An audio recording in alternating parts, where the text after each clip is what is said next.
My turn, Yugi boy.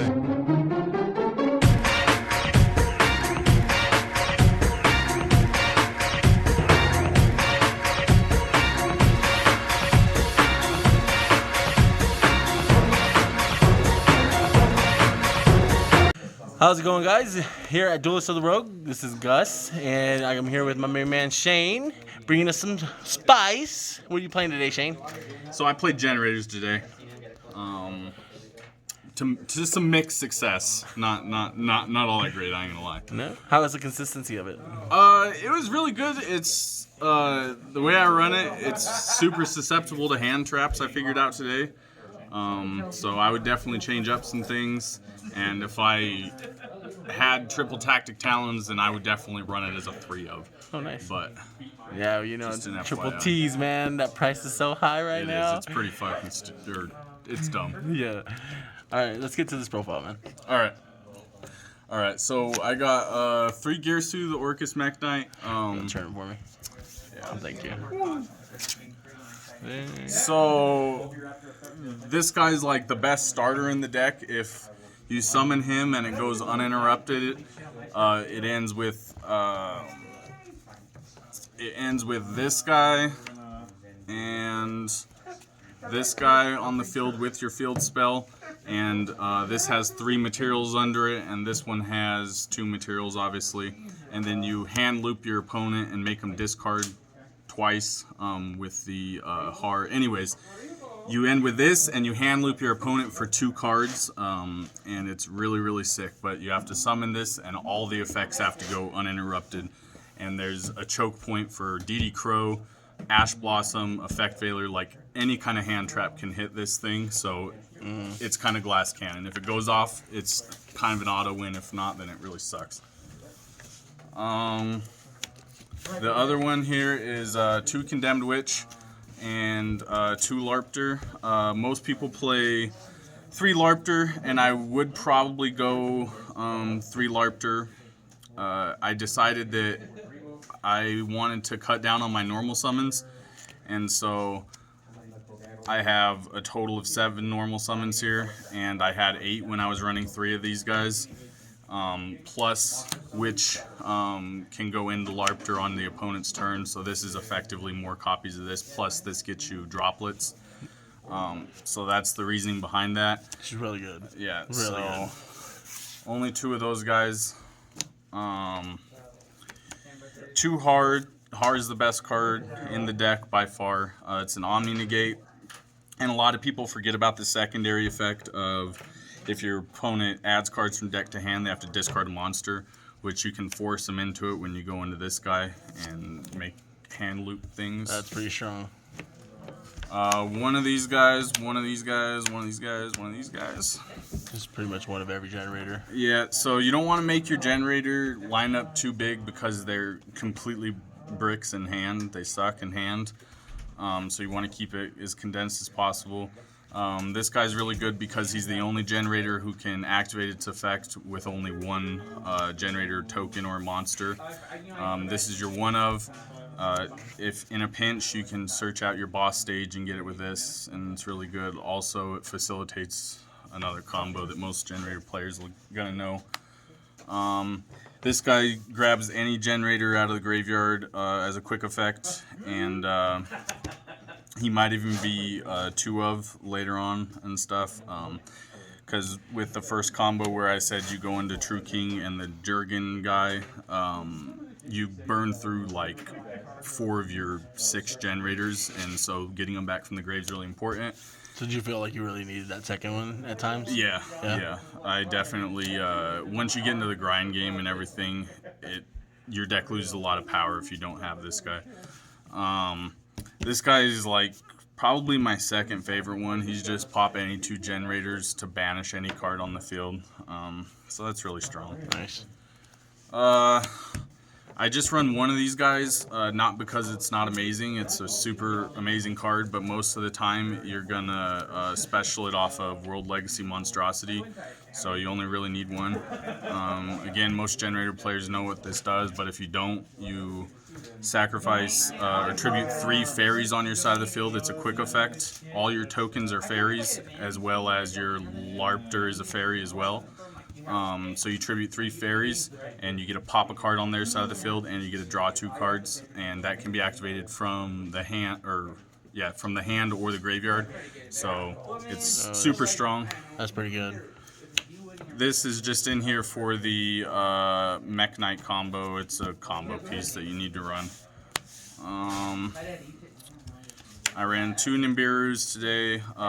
Basically, the hand traps are going to be just completely up to what fits your meta in your certain store, your certain locals that we got going on now.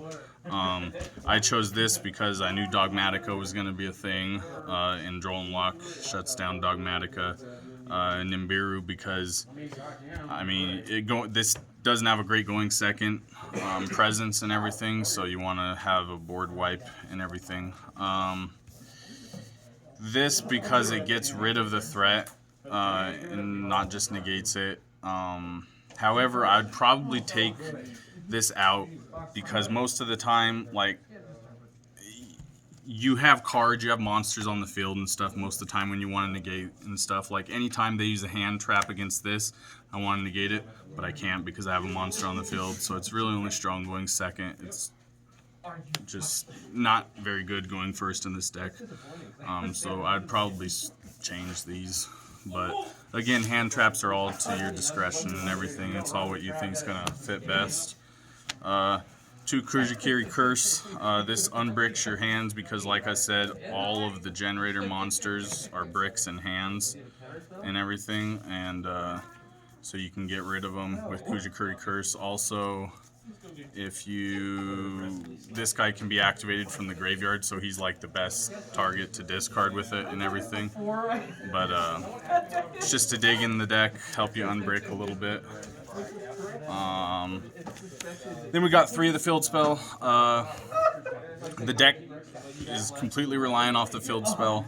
You run this, and then you run Terraforming, Boss Quest, and 3 of these guys. These are all the ways to get into the field spell. If you don't see your field spell, you're gonna have a hard time. So you want to have as many ways to get into it as possible. Also, the field spell isn't a once per turn, hard once per turn. So if you have the field spell and then you activate the effect when they draw, you can activate this to overlay another one from deck, and then you can activate the effect again to get another boss guy out. So that's pretty strong. Nice. This card is just completely busted. It's part of the combo that I mentioned earlier, but also it's just amazing because for some reason they didn't put and their effects are negated on this card, which is crazy. You can bring out any of your Generaider monsters and then use their effects, and it's just insane. And then exceed them off into VFD or any other kind of rank 9 shenanigans. This is part of the combo that you use with your Mech Knight dude. 1 droplets. I only ran 1. I have a play set, so it's not because I don't have them. I'm only running 2 witches, and droplets makes you go neg. So if you have to get rid of your cards in your hand or on the field and stuff like that, I mean, there are all kinds of situations where it's great and it's helpful and everything, but it makes you go neg, and you're not really generating a whole lot of advantage outside of your Mech Knight combo as far as card advantage. So yeah, I only did 1, and then we did 3 impermanents. It's just the best hand trap right now. It's not susceptible to Called by the Grave or Triple Tactic Talons, which makes it the best hand trap in the game at the moment, in my opinion. And then we have the 1 Generaider Boss Room. This card catches a lot of people off guard, and it turns any effect that's activated in response to a Generaider card into both players draw 1, and inherently that doesn't sound great, but it kicks off your boss stage if you draw 1 and everything, and then you get a special big guy out and whatnot. so it can be really good. Plus, if they chain Twin Twisters when you activate this, you can play this, and then their Twin Twisters becomes both players draw one, and it's searchable off of Mardell and Boss Quest and everything. So you only need one of them. I wouldn't play more than one. The extra deck.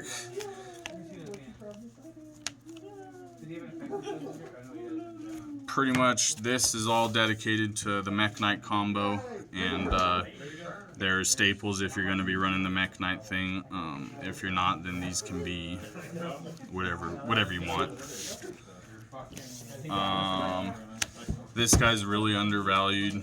I feel like there are some decks that don't even run it for some reason, but it's really good. It gets insanely high attack. It can hand loop your opponent if you have Har out, because when you draw, then you have to discard a monster and everything. It's really good. This is the best rank 9 in the game right now, so we play 2 of them, just in case somehow they out the first one or whatever. I play 1 Lambda because I play the Psy-Frame Gear Gammas. Came up once today where I actually made this because I had one Psy-Frame Gear Gamma in hand, and like I said, I was running into the problem that I had monsters on the field when I wanted to activate my Gamma. Then we got 9 Lives Cat, this guy, and Infinite Track Earth Slicer. These are all just preference. This is a good out to Dragoons because it's non-targeting banish. Obviously, you'd have to bait out their negate. In the grind game, this is really good. It special summons any level 9 from your graveyard, and then it can't be targeted, I do believe. Yeah, shouldn't have to read my own cards, but it's Yu-Gi-Oh! So it's really good, and it helps in the grind game and everything else. Yeah. And then we had the Appaloosa never came into play. Theoretically, this is if you need to clear your monsters so you can special more tokens on your opponent's turn, because a lot of the times you'll like get too many monsters and stuff like that. And so you're only summoning like 1 or 2 tokens every time they draw, and you want to have, in theory, as many tokens as possible so you can use as many generator effects as possible. So it's just a good way to like clear your board and then have negates. IP, there's instances where you can go this into this, but it happens very rarely.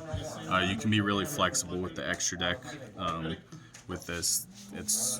That's why those are in there, or they wouldn't be. This is for the Gamma, because that's really good. And then I did a number 92 Heart Earth Dragon. This was basically just because I had another extra deck spot, and then I read this last night, and I was like, oh, that'd be kind of cool to pull that against somebody. But never happened. It takes 3 level 9 monsters, so you can bring it out using your Mech Knight combo and everything else. But it's good in theory. You detach 1, and it banishes all cards that are in attack position or that were special summoned and stuff. So it can be really good. It's always good to have the spice in there. Yeah. And then side deck's obviously optional for wherever you're at. I did 3 Lava Golems. Tribute your monsters on your opponent's side of the field. It's pretty standard. It's got a bad going second matchup, so you want to get those negates out of the way. This is because I knew that like Dogmatica, Shadal, and what I thought was going to be a zombie player and BA were all a thing, and so this is like just an instant. They just pass their turn after that. DD Crow's kind of for the same matchups, that and Edelich and Salamangrate. We've got a lot of big variety of decks that can happen around here, depending on what people decide to run, so this is just really versatile. Twin Twisters, run this over Cosmic because sometimes it's beneficial to have to discard something in the graveyard, and it gets rid of more threats, but again, it's kind of optional. I won't lie, my side deck didn't perform super great today. The cards that did do good, this is really good in theory if you're going against like a salad, or Altergeist is really what it was in there for. But it's really good. You can Har is your only target for this, but you run 2 of them, and you can bring it out off the field spell, so it's like really easy to get out. And these were definitely the best side deck cards that I put in today. They help. They shut down the Dogmatic, a matchup, and I mean, they shut down a lot of decks. If you flip this at the right time on Altergeists and stuff, it can be pretty devastating. So yeah, that's pretty much it. That was the best side deck choice I made. The rest was kind of questionable. Other than that, thanks for the deck profile, Shane. Appreciate no it. Duelist of the Rogue, we're out.